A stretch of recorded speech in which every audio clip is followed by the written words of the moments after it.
Happy Monday, everyone, and welcome to a new episode of Wiltfong Whiparound. Grace Remington is away this week, so I will be taking her place.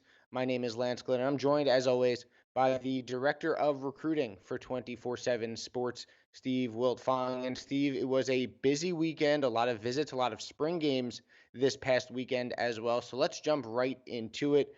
Three of the biggest spring games, or the most notable spring games, came in the Sunshine State. Florida's big three, Florida State, Florida, and Miami, all having their games over the last weekend. Let's start with the Seminoles because they took part in their game in Tallahassee, had some big visitors on hand, stayed hot on the trail. What's the latest out of Tallahassee and the latest from Mike Norvell and his staff?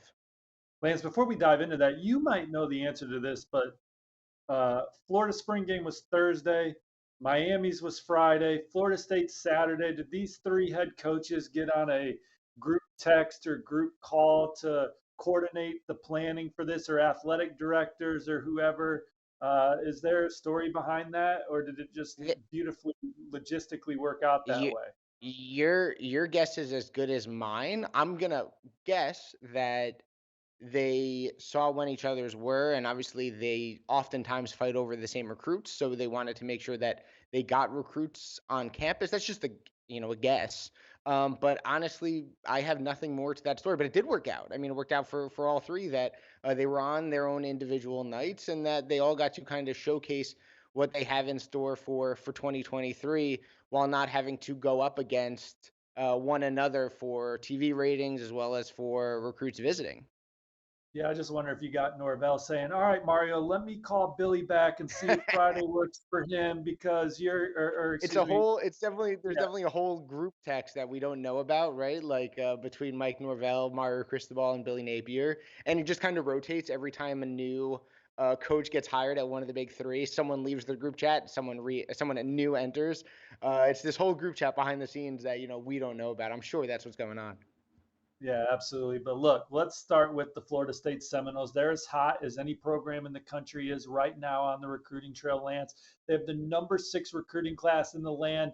Their latest commitment is BJ Gibson, a playmaking receiver out of the Peach State, who's also an elite baseball player. 70 receptions for 1,378 yards and 16 touchdowns as a junior.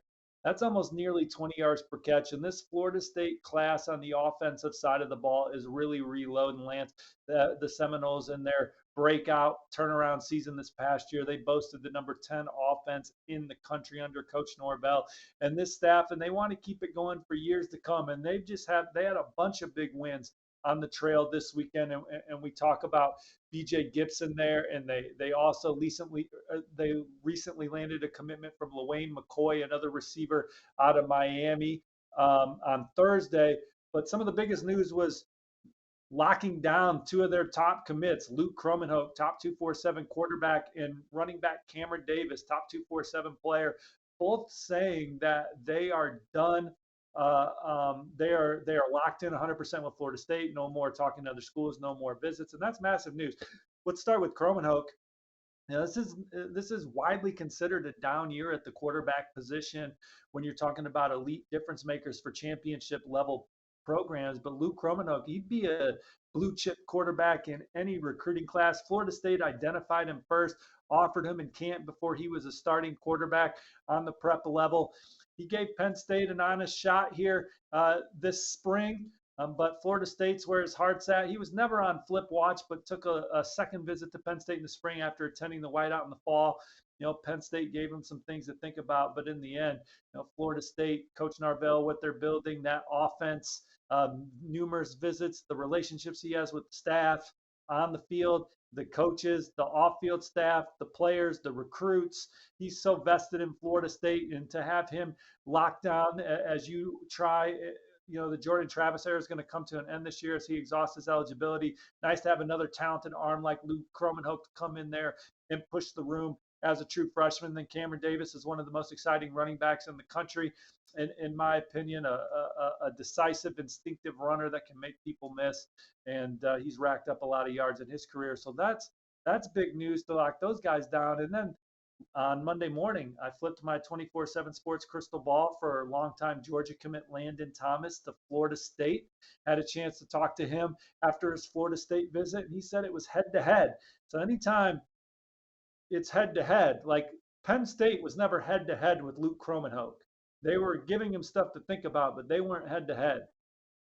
Florida State's got momentum with Landon Thomas. It's obvious. You talk to people that spent time with Landon. He loves Florida State, and he talked about the coach's energy and how hard that they're recruiting him. And then again, he loves the offense, loves the program, loves the trajectory of the program. I think that Florida State's in great position for 24/7 Sports, #1 ranked tight end right now. Landon Thomas, he would be a major coup here as spring comes to an end, and then we get into summer, and then Florida State, they kind of pivot into this offensive line recruiting, right, Lance? I have crystal balls in favor of the Noles for Jonathan Daniels and Jason Zandamela. Zandamela is arguably the top center in the country. And then following his visit this weekend, added one as well for Manisi Atiti from California there. He told me that Florida State was in his top 3 coming into the visit. They pushed to the top spot after the visit. So that's an easy crystal ball. When a young man tells you that the program's the one to beat, you know, they're the leader right now. So current pulse pick. But he loved what he saw from Coach Norvell. Alex Atkins obviously does a terrific job. He's as good an offensive line recruiter as there is in the country. And the recruits, they just love his authenticity, the way he talks to them, the way he talks to the players. They like coming onto campus and seeing the way Coach Atkins works with the current offensive line. It really resonates with them. And so that's why they're in great shape for 3 of their top players at the point of attack. And then look, DB, that's a major need for Florida State as they try and finish this class strong. I have Charles Lester, the 5-star cornerback, forecasted to them already. Ricky Knight's a guy there in the middle of it for. He had a great visit this week. KJ Bolden, they're on his short list.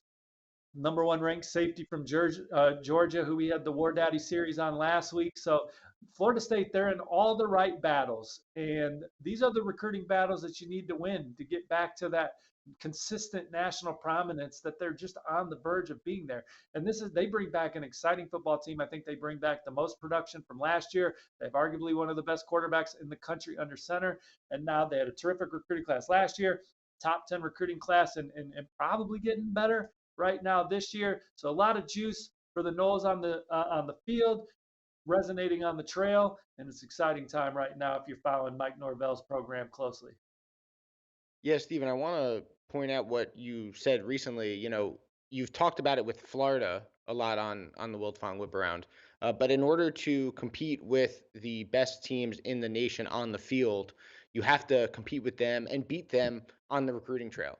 And Florida State, excuse me, going head to head with Georgia for a guy like Landon Thomas, if they're able to beat him, that's taking away from the Bulldogs and giving to yourself. So if you want to compete with Georgia eventually in, let's say, a national title game or a college football playoff, you need to compete with them and beat them on the recruiting trail. So getting Landon Thomas, where you flipping your crystal ball from Georgia to Florida State for Landon Thomas, and Landon Thomas saying that it's head to head going into the visit, I mean, that's really a good sign for Florida State because it wasn't always like that with Mike Norvell in Tallahassee, especially those first few years when those results weren't necessarily there on the field. But since they had this rebirth last season and now have so much hype going into 2023, those recruits are really seeming to buy into it. And it seems like Florida State recruiting is really taking that next step into elite level.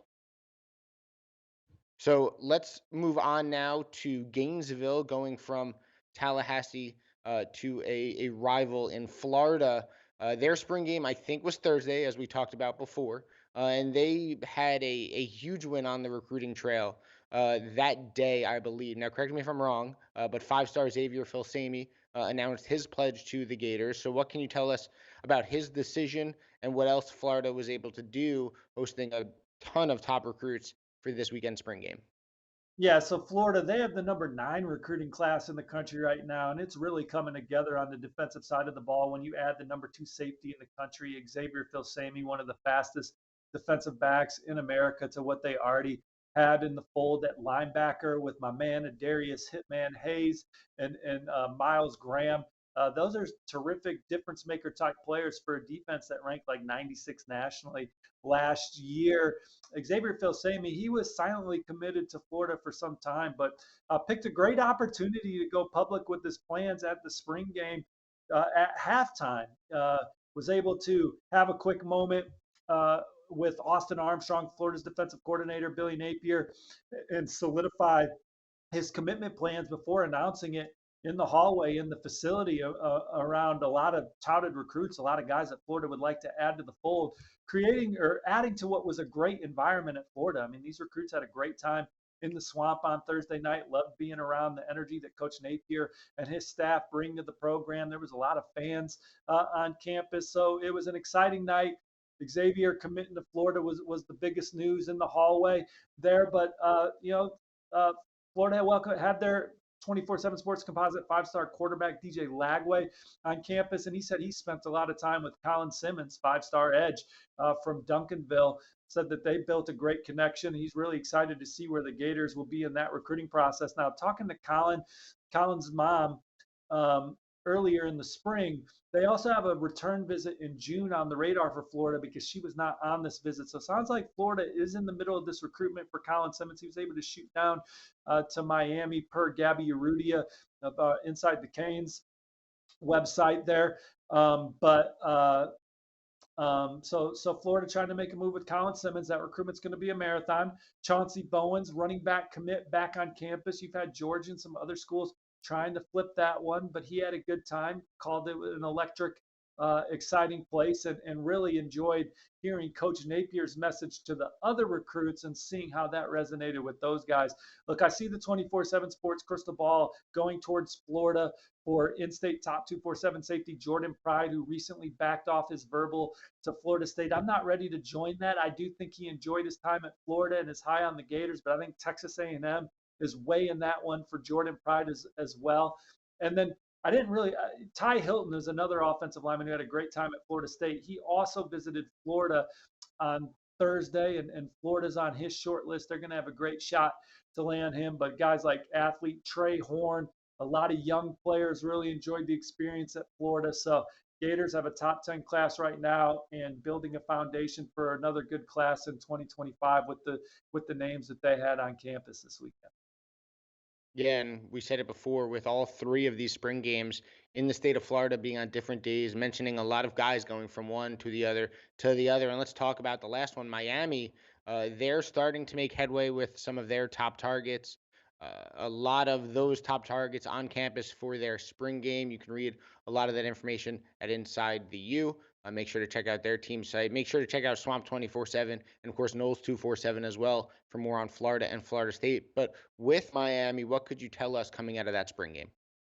Well, obviously, the big news for Miami this week, top 247 receiver Chance Robinson out of Fort Lauderdale, St. Thomas Aquinas, announced his commitment to Miami as some of their top targets. Their timetable is finally up, and they're ready to make their decisions here. Miami, a lot of the guys that they're recruiting, their timetable isn't for commitments right now. So that's why we see Miami with 3 commitments right now. But we know that when it's all said and done, they're going to be in the mix for a top 10 class, if not more. But Chance Robinson, he's a touchdown waiting to happen for one of the programs or one of the state's best high school football programs.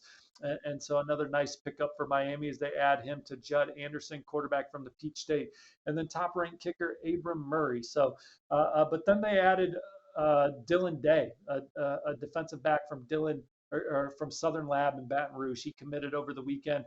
Lance Guidry, new defensive coordinators, had him on the radar for a while. He's a 6 foot, 170-pound, rangy, versatile, playmaking defensive back that saw his recruitment pick up this calendar year. And then from there, Miami, they're well positioned with a couple other defensive backs. Isaiah Thomas from Clearwater Academy International, and then I think they're on the short list for Ricky Knight III, who visited recently. And so Miami's starting to make some moves with some top targets in the secondary. But we talked about it before on Whiparound and on the recruiting show, Lance. Defensive line around the point of attack, pass rushers is a major point of emphasis for Miami this cycle, where offensive line was probably Mario Cristobal's biggest focus at the 2023 class. 2024 is landing the nation's best players around the point of attack on the defensive front. And Marquise Lightfoot from Chicago Kenwood Academy, had a chance to talk to him on Saturday about his recent visit to Miami, and Miami's guaranteed to get an official visit from him. He's got 30 plus offers. Last week we were talking about how well positioned Michigan and Ohio State were for him. I think Miami's as well positioned as anybody for him. And staying with the Windy City narrative, five-star defensive lineman Justin Scott spent like the entire week at Miami. His spring break was in Coral Gables hanging out with Mario Cristobal and company. And Notre Dame's the crystal ball favorite. We've talked a lot about Georgia and Ohio State in that recruitment, even a little bit of USC. Miami is a major contender for Justin Scott right now. Moving forward, they're going to get him back to campus. I think that they are at the top or near the top for him. But Jericho Johnson, who's one of the most disruptive, versatile players on the defensive line from California, he told me he loved his experience. Aiden Breland's already been there twice this spring, 24/7 Sports Composite, five-star defensive lineman. LJ McCrae's another coveted top 247 defensive lineman that Miami's well positioned for right now. So the Hurricanes making a lot of hay up front, had Colin Simmons on campus this weekend as well. So some of the best players around the football on the defensive side, giving Miami a good look. And Lance, we know that Mario Cristobal and his staff are going to land their fair share of those guys. Yeah, you said it, Steve. Right now, only 3 commits, but we know when the time comes, when 4 commits, excuse me, 4 commits. Yeah. That was my bad. But we know once December comes, once December comes, they are going to be towards the top of those team recruiting rankings. Of course, with Mario Cristobal at the helm, and it's obvious that they took one of the best, if not the best, offensive line classes in the last cycle. This cycle, they're really focusing on the defensive line. So building up front on both sides of the ball, clearly a priority for Mario Cristobal as he rebuilds there in Coral Gables. So we go from the big 3 in Florida and their spring games over the course of 3 days this past weekend. And let's turn to now a couple of players that took visits, or one that took a visit at least. Yeah, let's start with. You want to start with Gibson? Let's start with Jerrick Gibson. Then Jerrick Gibson took a visit to Texas, Steve. So what can you tell us about his trip and the trip out there for the nation's #1 running back? Still love Texas's position with Jerrick Gibson, top-ranked running back in the country. Cristobal with the Longhorns. Still feel great about that forecast right now. Following another trip in Austin to Sard Choice, he talked about the electric energy that he has. Obviously, the running back development under Coach Choice and Coach Sarkisian, and then the running back tradition as a whole in Austin resonate with Jerrick and his family. The team chemistry, watching the team develop each year under Coach Sarkisian, all things that excite him about a potential future in Austin. And as he maps out his official visits for June, which starts with Georgia, then goes to Miami, then goes to Tennessee, with Texas getting the last scheduled trip right now. I just think it's setting up incredibly nicely for Texas to add him to their class. In Texas, they've had 2 straight top 3 recruiting classes, or I know it's top 5 at least. So they're recruiting at a high clip, and Jerrick Gibson, I think, helps reload that backfield for them if they ultimately land him. Now, Miami's the program that I'm viewing as the biggest challenger, and he may take another unofficial visit to Miami before he starts taking his officials. And then Florida, I wouldn't be surprised if they got the 5th official for Jerrick Gibson. He's got the 4 scheduled. He visited Florida twice last week. But right now, I got Texas in pole position, with Miami, the program that's trying to charge there. And then talking to his dad, Lance, he talked about the tailgating for Texas's spring game. He talked about the Ferris wheel out there. He said the Texas tailgating for the spring game was better than cocktail party spring tailgating for Florida, Georgia in the fall. So I think next year, man, we got to get down there and drink some beers with Texas fans in April, Lance. Yeah, we missed our opportunity, Steve, last season for Texas, Alabama. I know a couple people in our company went to that game and had a blast doing so. Obviously, they're Texas fans, and Texas unfortunately didn't come out on top, but it was really a turning stone game for that Texas program, losing to Alabama only by 1 point. And were you able to watch any of that Texas spring game? Not really. I'm out No, here. so I only watched a little bit. Baseball. There you go. Yes, priorities clearly, but I managed to watch a little bit of it.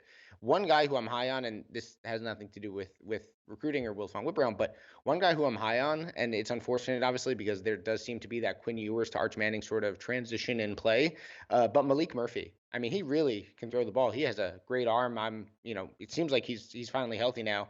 If he ends up staying at Texas, obviously competing with Arch if Quinn does leave after the season, or if he decides to transfer wherever his future may be. I'm really high on Malik Murphy. I think he really impressed me. Having watched just a little bit, again, it wasn't the whole spring game, but just managed to catch a little bit of that Texas spring game. And we obviously had Malik Murphy ranked very highly a couple classes ago. So I'm really high on Malik Murphy. I think he could really be a great quarterback, whether that's for Texas or for another program. Another guy I wanted to discuss, Micah Hudson, obviously one of the top receivers in the country, a name that is being courted by so many of the who's who of college football. What can you tell us about his weekend and his recruitment as we now hit mid-April?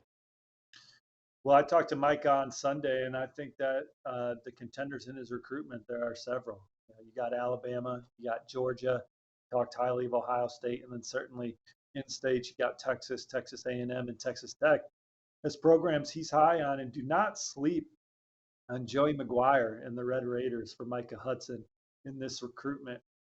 And do not sleep on Joey McGuire and the Red Raiders in this recruitment. There's not a program where he's talking to more coaches than the staff at Texas Tech from Joey McGuire on down. He loves the culture. He loves the season that they just had in year one, including a win over Texas. But he just loves the way that the Texas Tech staff is invested in him as much as a person as they are invested in him as a player. But those other programs are certainly players in his recruitment as well. And so Alabama, Georgia, Texas, Texas A&M, those are all programs in the middle of it. Ohio State, they already have two of the elite receivers in the country committed. He has the Buckeyes on their short list. But Texas Tech, I think that they're in an interesting position here for one of the top pass catchers in America.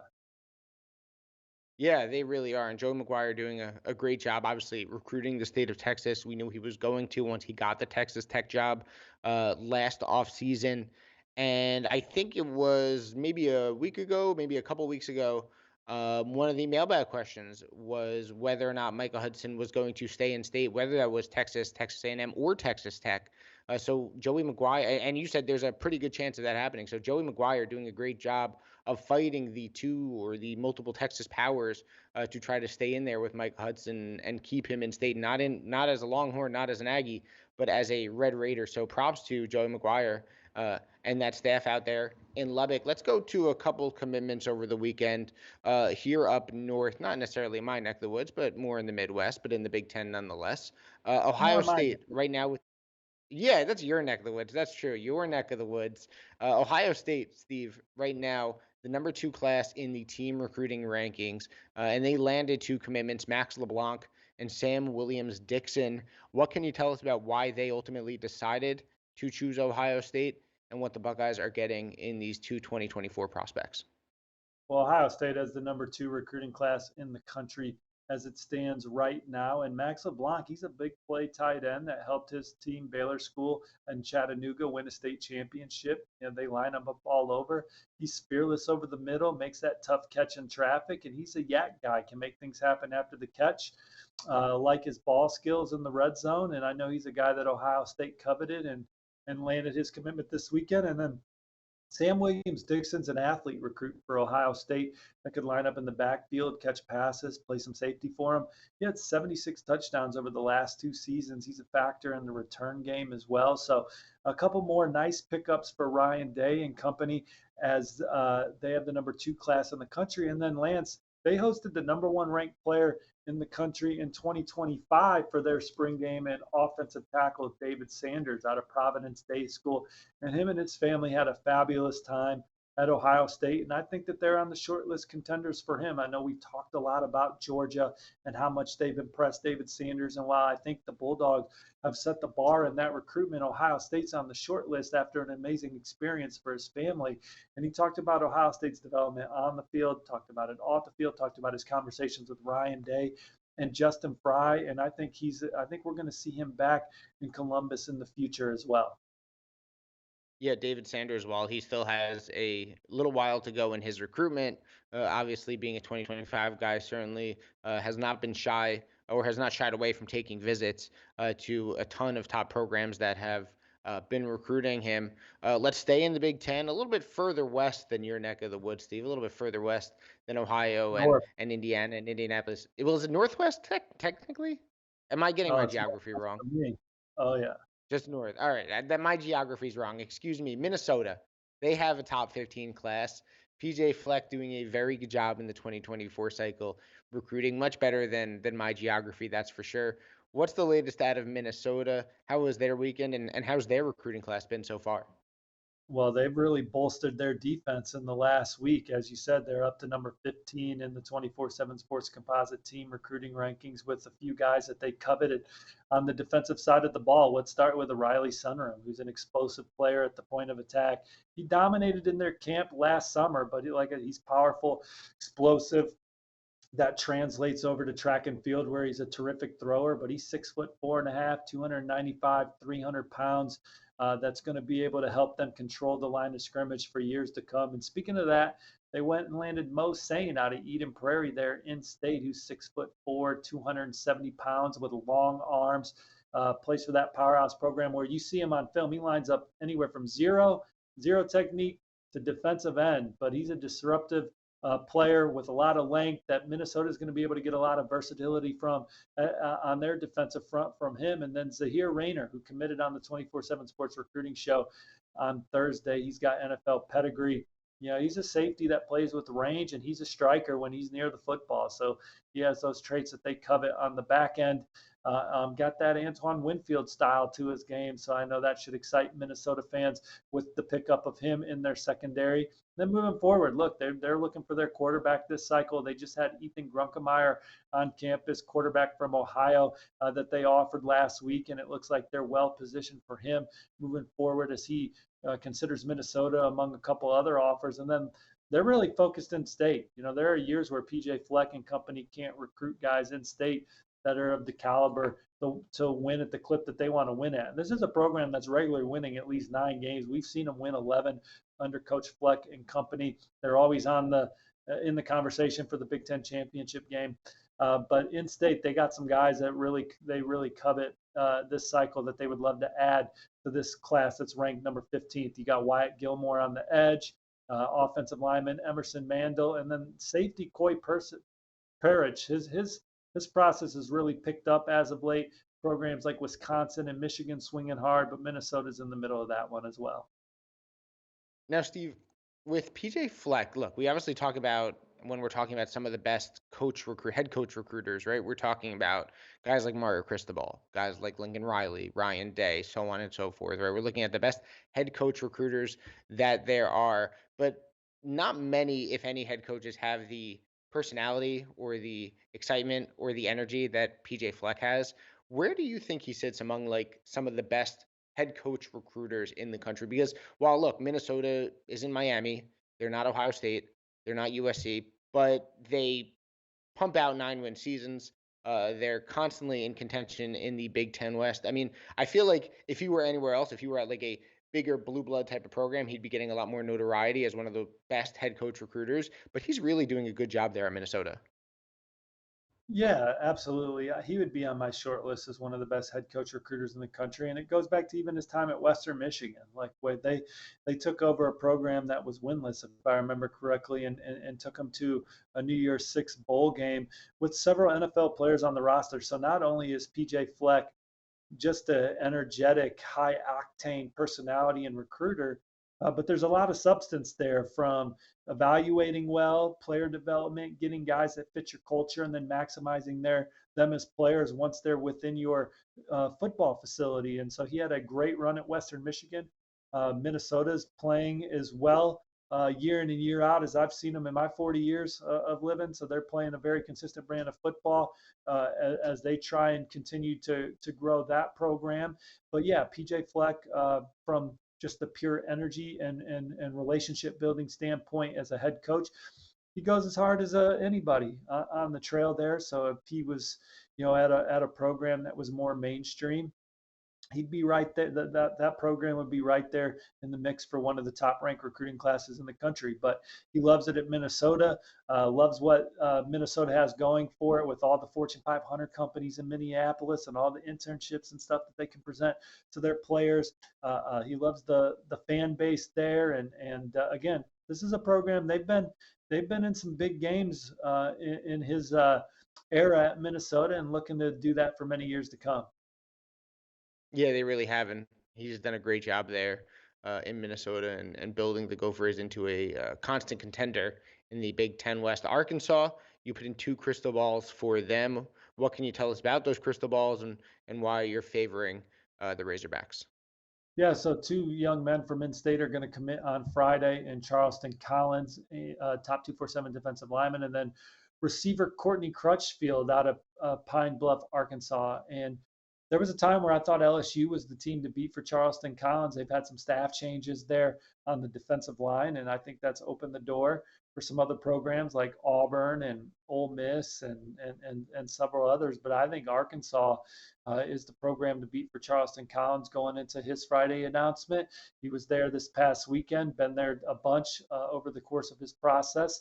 And then Courtney Crutchfield, he too will announce on Friday. And although he's also entertaining opportunities from Auburn, Ole Miss, South Carolina, Tennessee, LSU, Texas A&M, among others, I think that Arkansas, led by Kenny Guyton's efforts, well positioned for his announcement as they try and build on a class, Lance, right now that I believe ranks number 22 nationally. That is accurate. The Razorbacks have the number 22 class in the country right now and could be on the move with some home cooking.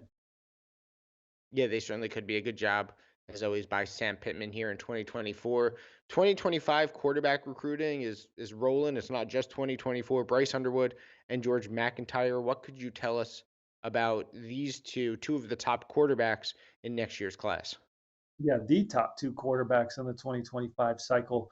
Bryce Underwood has some visits on the radar for the summer. He's going to get back to Ohio State on June 3rd. And then they got a 3-day trip to LSU on the radar for June 14th. And Bryce Underwood spent like 3 or 4 days on LSU's campus this spring. I continue to love where they stand with Joe Sloan leading the charge there. He had a fabulous time, him and his family in Baton Rouge, and I know they're excited to get back down there for another extended visit. Certainly, Ohio State is impressed with their development of C.J. Stroud and their offense and what they've done historically under Ryan Day. Penn State got a spring visit for Bryce Underwood. He was at Michigan a couple times. USC, Texas, Notre Dame, some of the other contenders in that recruitment. But again, I still like where LSU stands for Bryce Underwood right now as he continues through his process. And then George MacIntyre, he was able to make a lot of rounds this spring and go out and see a lot of schools that offered him.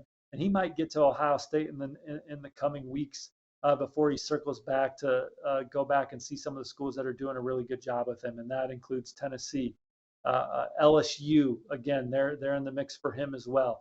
Alabama and Clemson are programs that I know that he's high on. Just had a really good visit to Michigan as well. So those are kind of the contenders for him right now. And I one more visit this spring, maybe to Ohio State, and then get back out in the summer and then go see some games this fall. So much recruiting news, both in the 2024 classes as well as in the 2025 classes, and tons of spring games happening. So many recruits were around the country taking visits, not only to Florida like we covered, but around the country, like I said, from coast to coast. But before we go, we're bringing back, as we do every Monday, Stump Steve. Now, if you don't know what it is, we're going to give Steve three top 24/7 prospects from various classes dating all the way back to early 2010s to early 2020s and see if he remembers where they originally committed to. Now, some of these guys are in the NFL, some might still be in college, some may be at different programs, but we want to see if Steve remembers where they originally committed. So, Steve, the first one, Trent Jones. He was class of 2019, an offensive tackle, and he is still in college. Do you remember where he committed? Nope. Steve. He committed to the Michigan Wolverines. Look at that, 0 for 1. Usually, and I give you credit where I got to give you credit where credit is due. You are usually 3 for 3. It's rare, I think, that we're able to stump you. But Trent Jones went to Michigan, still at Michigan. So 0 for 1. This is a big one now. This is a big one. You got to go 2 for 3, right? You got to bat 666 here. Okay. All right. Justin Broyles, number 2, cornerback, class of 2017. He also is still in college. Where did he go, or where did he commit to play college football? Did he sign with Arkansas? I thought you were going to get it, Oklahoma. Oklahoma, Steve. Where's he at now? Where's he at now? I still think at Oklahoma. If I could be wrong, but I still think he's at Oklahoma. So over 2. This is a first. This is a first. And credit to producer Jason on this one, because he is the one who comes up with these names, and he makes it one of his missions to stump you. And no offense to Jason, but he hasn't done a very good job the last couple weeks, and he's really putting in the work now. And he has got you 0 for 2. So, all right, last one. Here you go. You got. I know you got this one. Alan Lazard currently plays for a team near me, the New York Jets. They just signed him this offseason. Class of 2014. Where did he go to school? He went to Iowa State. And Iowa State. There it is. You got that. So 1 for 3. Printer too. Yeah. Yeah. So 1 for 3. You redeemed yourself on the Alan Lazard one. What'd you say? Not my best effort. Look, it happens. It's a Monday. We're tired. We record in the morning. It is what it is. Like I said, you usually go 3 for 3. 1 for 3, not too bad. You redeemed yourself with Alan Lazard. And you have plenty of Mondays now to obviously continue that 3 for 3 trend and get back on track starting next week. But of course, remember, more Wiltfong Whiparound episodes. I'm just because he's slated to start at Michigan. He's, Broyles is, he started 15 games out of 41. I just looked it up, but yeah, Trente Jones, that one's disappointing. He has started some games at Michigan, but I just didn't have that one. It happens. I forgive you. I'll let it slide. Don't worry about it. It's all good. But we, of course, have more episodes of Wiltfong Whiparound this week. Make sure to check them out on Friday, every Monday and Friday moving forward now, as everyone's back from vacation. Although Grace is on vacation right now, or she's at least in Florida right now. So I'll be the host once again on Friday. Make sure to send in your mailbag questions as well, as we will answer them on Friday's show. Make sure to check out 247sports.com for the latest college football and recruiting news. So much going on, and make sure to head on over to the 247 Sports YouTube channel, click that subscribe button, and check out all our great content throughout the week. So for Steve Wiltfong, I am Lance Glynn. Have a happy Monday, everyone, and thanks so much for listening to the Wiltfong Whiparound.